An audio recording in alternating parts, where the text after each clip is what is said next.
Alors comment se passe une connexion sur Azure? Donc j'essaie de me connecter à ma base qui est dans le cloud, dans Azure. Donc je me connecte avec une connexion. Je vais me frotter, être confronté à un pare-feu. Donc il va voir si l'IP avec laquelle je me connecte est bien autorisée à accéder à ma base de données, à mon serveur SQL qui est dans Azure. Si c'est oui, bah, je me connecte à ma base de données. Si c'est non, il faut donc rajouter cette IP, d'accord, dans ce serveur, d'accord, dans les règles firewall côté Azure.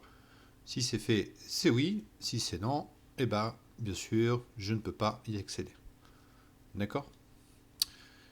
Il faut savoir qu'on peut mettre en place un pare-feu aussi au niveau de la base de données et non à l'ensemble du serveur. C'est possible. On peut donner les droits au serveur SQL et on peut faire une affinité par rapport à certaines bases de données. On peut dire par exemple à cette base de données, on ne peut pas donner par rapport à votre adresse IP les accès.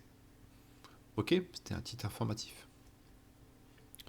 Les méthodes d'authentification, il y en a deux, hein, bien sûr, sur SQL et sur Azure AD. L'authentification SQL, bah, c'est des comptes individuels, hein, on ne peut pas mettre de compte AD. Sur l'authentification Azure AD, alors Azure AD, bien sûr, c'est l'Active Directory qui va être hébergé côté Azure. On pourra créer des comptes individuels et aussi, bien sûr, des groupes de ressources auxquels on va mettre dans ces groupes de ressources des personnes.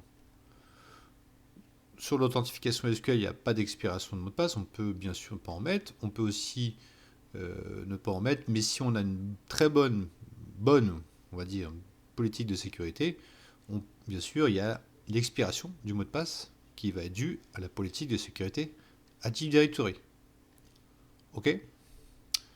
Gestion plus lourde pour plusieurs serveurs, oui, parce qu'il faudra créer ce compte sur plusieurs serveurs distincts en authentification SQL. Par contre, sur l'authentification Azure AD, il y aura juste un compte qui pourra accéder à plusieurs serveurs. Ok. Bien sûr, recommandé d'avoir un Azure AD. Ça, je vous fais pas un dessin hein, à ce niveau-là. Hein. L'Azure AD, bah, tout ce qui est sécurité, tout ce qui est gestion et souplesse des comptes, il n'y a pas photo entre un compte AD et un compte SQL.